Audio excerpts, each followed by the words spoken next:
Então, o Bernard Schunemann tenta explicar aqui, numa variante do domínio final do fato, dizer que existiria, por parte de alguns dirigentes, que o grande problema é você imputar a cúpula. Imputar quem faz o ato concreto na ponta, no crime ambiental, fácil. Você sabe quem foi que foi lá e despejou o projeto, né? Mas o problema está na cadeia, então ele disse assim, olha, quem domina o perigo, e aí a conduta realizada pela empresa pode ser perigosa para bens jurídicos de porte coletivo, é, então quem domina o perigo deve ser considerado autor.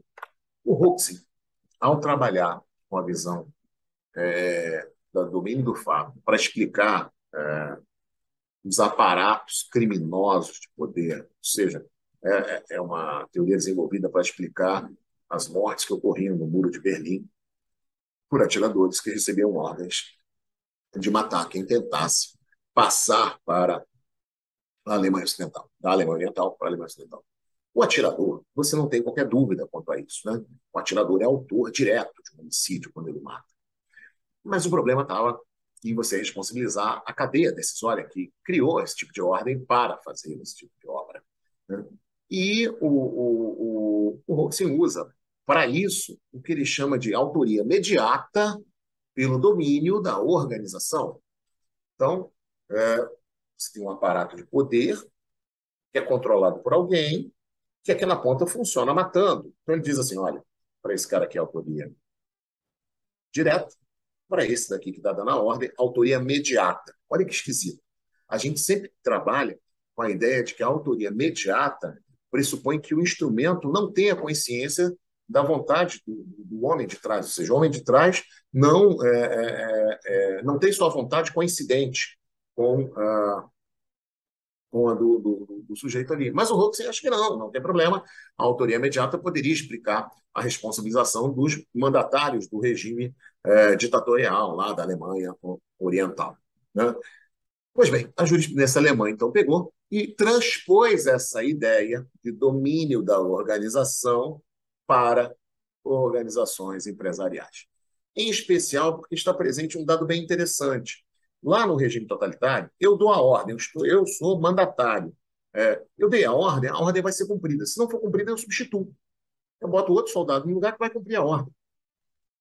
A jurisprudência alemã, apesar da crítica de Hoxie de que essa teoria não poderia ser aplicada para organizações que são formadas com base no direito, ou seja, que são formadas no âmbito do direito, né?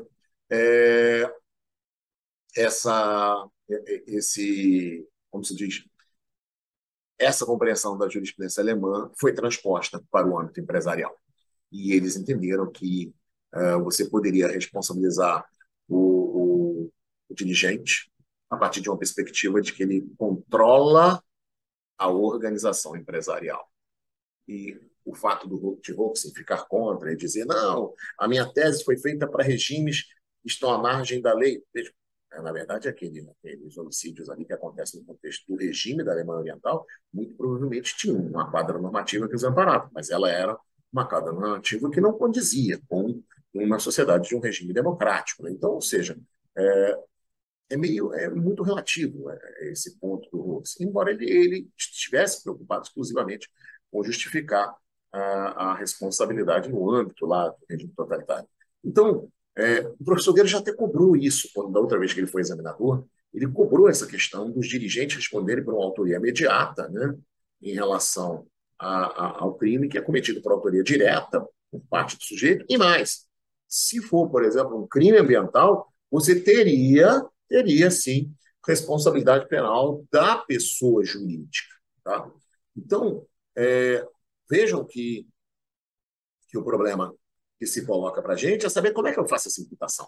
E o professor Guedes concorda com essa ideia de aplicação aqui da teoria do domínio da organização. Tudo isso para dizer que o dirigente da empresa é, sim, autor do delito que é cometido através da empresa.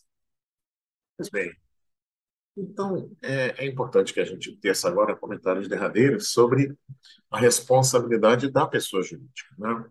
Se vigorou durante muito tempo aquele brocardo do Societas del Império non potest, desde a década de 90 do século passado, nós vimos uma série de códigos penais, como o francês, para tomar como exemplo, né, bem claro, e outro, entre outros. Mais recentemente, o espanhol, em 2010 e 2012, uma reforma, né, para permitir a responsabilidade autônoma da pessoa jurídica. Em Portugal, uma responsabilidade intermediária, né, permite, quando uma pessoa se vale da estrutura da empresa para cometer o crime, permite aí que essa pessoa seja objeto de imputação.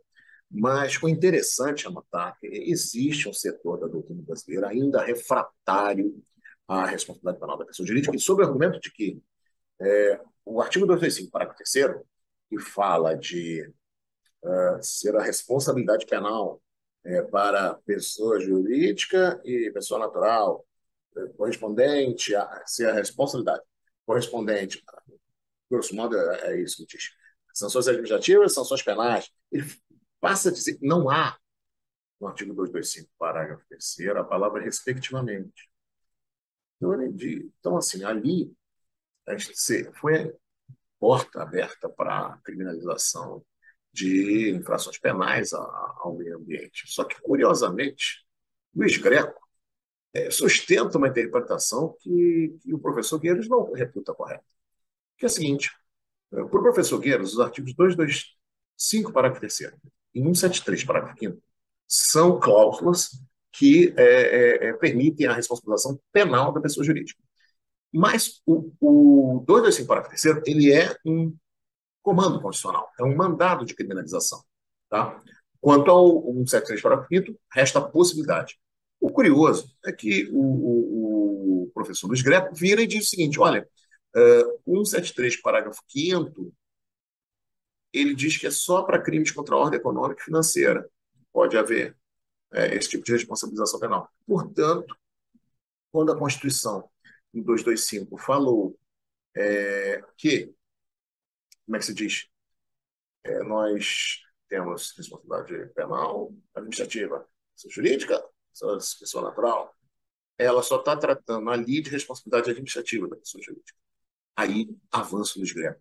É inconstitucional a lei de crimes ambientais, a lei 9.605 de 98. Com todas as vênias, mas as convênias fortíssimas. O professor Guedes rejeita essa tese. Tá? Você foge do debate que levou a Constituinte, isso numa prova escrita que vocês podem utilizar. Talvez muitos dos senhores não fossem nascidos, mas houve um episódio em 1987 do Césio 137. Esse material radioativo foi retirado de um local, de uma empresa, que supostamente teriam deixado abandonado. Era material usado, acho que, salvo engano, para radiologia. E algumas pessoas pegaram e começaram a vender aquele material. Isso causou enormes danos à saúde de diversas pessoas e ao meio ambiente por um descarte inadequado do Césio. Então, foi premido por essas circunstâncias, uma empresa se omitindo dos seus deveres que deveriam ter sido observados, e os danos à saúde também humana, danos ao meio ambiente e à saúde humana, que veio a Constituição a admitir a responsabilidade penal da pessoa jurídica por crimes ambientais. Então, a tese que vocês vão se escorar na prova é no sentido de que é perfeitamente possível, é legítima, e a Constituição chancela, como ele e o professor Carlos Adriano Japiaçu defendem em livro próprio.